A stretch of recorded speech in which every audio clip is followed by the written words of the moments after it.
Bonjour Finlay et bon dimanche à tous. Le sujet de ma chronique aujourd'hui est tout à fait exceptionnel puisqu'il s'agit d'une lettre que je dédie à ma petite fille Anna qui fête son anniversaire le 14 juillet prochain. Nul besoin de vous expliquer pourquoi cette date relève d'une importance particulière compte tenu que ma petite fille est à la fois française et mauricienne. Ma chère petite fille Anna, le 14 juillet prochain, tu auras 2 ans. 2 ans déjà depuis que tu illumines la vie de tes parents et le nôtre aussi, malgré la distance.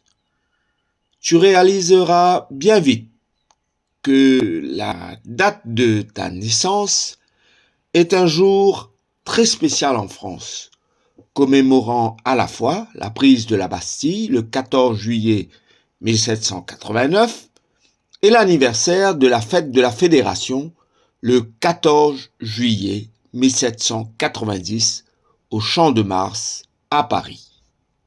La fête nationale de ta deuxième patrie, l'île Maurice, s'est aussi déroulée pour la première fois au Champ de Mars à Port-Louis. Mais c'était bien après.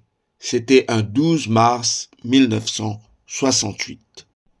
Vois-tu, Anna, ce 14 juillet, si cher à la France, est tout aussi pertinent à l'ancienne Île-de-France. Tiens, toi qui aimes bien les histoires, tu devrais être heureuse d'apprendre que c'est un 14 juillet que l'intendant Pierre Poivre y prend ses fonctions en 1767. Il y restera jusqu'en 1772, 5 ans. 5 ans durant lesquels il transforme le pays de par son génie botanique, ses mesures avant-gardistes, sa poigne de meneur d'hommes et sa vision créatrice et humaniste.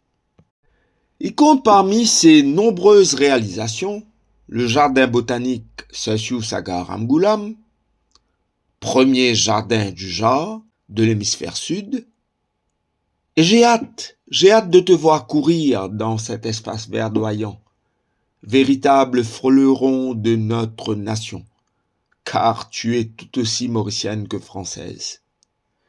Les filles de ce cher Pierre Poivre, qui a introduit plus de 600 espèces de plantes du monde entier dans ce jardin, l'étaient tout autant que toi, car elles sont nées ici. D'ailleurs, l'une d'elles a reçu le nom de Île-de-France. Tu imagines combien Pierre et Françoise Poivre ont dû aimer notre pays pour attribuer son nom à une de leurs filles nées ici?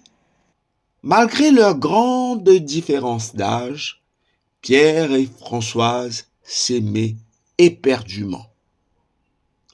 À peine mariés, ils sont venus à Maurice. C'était un peu comme leur lune de miel ici. Comme tu le sais, en amour, la fidélité est une grande qualité. Et elle a été mise à rude épreuve quand un séduisant jeune ingénieur débarque dans l'île le 14 juillet 1768. Il s'appelle Jacques-Henri Bernardin Saint-Pierre. Il est grand, séduisant et excellent cavalier.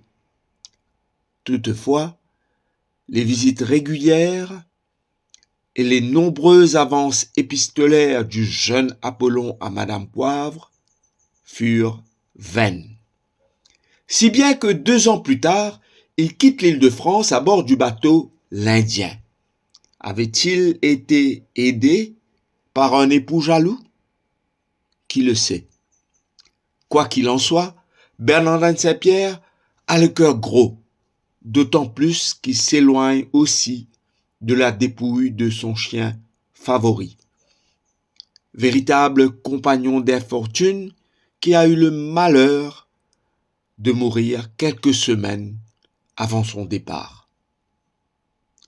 il fera le deuil de son chien et de sa passion inassouvie dans le premier roman exotique de la littérature française, le tout premier roman exotique, Paul et Virginie, qu'il publie 20 ans après son arrivée à Maurice, un 14 juillet 1768, sur la flûte La Console.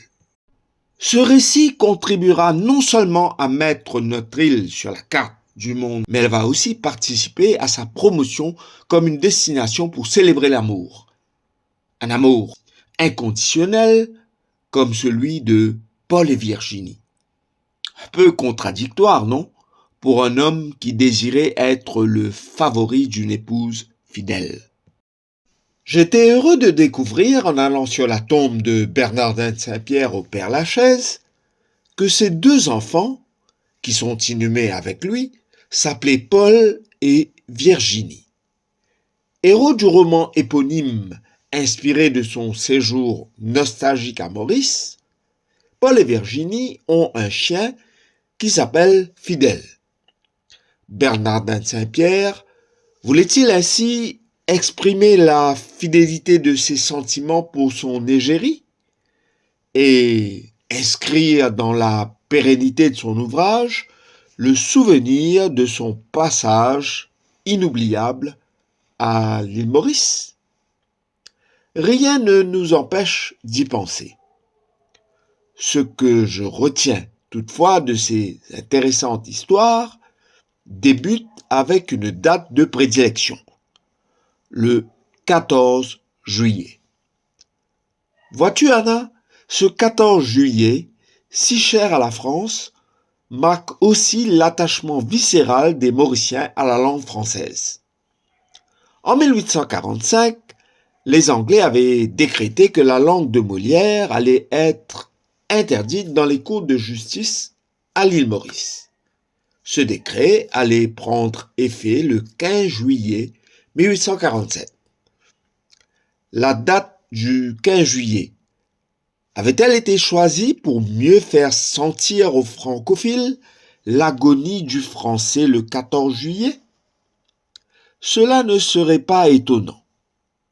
Mais quoi qu'il en soit, le mourant fut accompagné de l'avocat Selicourt Anthelme dans la forme d'une théâtrale plaidoirie étalée jusqu'à fort tard dans la nuit en ce 14 juillet 1847. Le 14 juillet augure aussi une toute autre révolution dans la capitale en 1884, celle de l'éclairage à l'électricité du théâtre de Port-Louis devant une foule tout émerveillée. Si de nos jours, l'énergie électrique est une banalité, en ces temps-là, elle était d'une telle rareté que même la ville de Londres, la grande ville de Londres, fut pourvue d'électricité après Port-Louis. L'année suivante, la capitale de l'ancienne Île-de-France allait réitérer l'initiative, mais cette fois-ci, c'est l'hôpital civil qui bénéficie de l'électricité le jour de l'anniversaire de la prise de la Bastille. Émerveillement et soulagement pour les patients et le personnel soignant. Aussi, ma chère petite fille, tu peux être fière d'être née le 14 juillet. Ce 14 juillet, si cher à la France, mais aussi à l'ancienne Île-de-France. Grand-père t'aime et il est fier de toi. Tu es une source d'émerveillement qui illumine jusqu'au firmament, même dans le mauvais temps. C'est ainsi qu'il faut être en tout temps, ma fille. C'est ça, la révolution de l'amour. Bon anniversaire, Anna.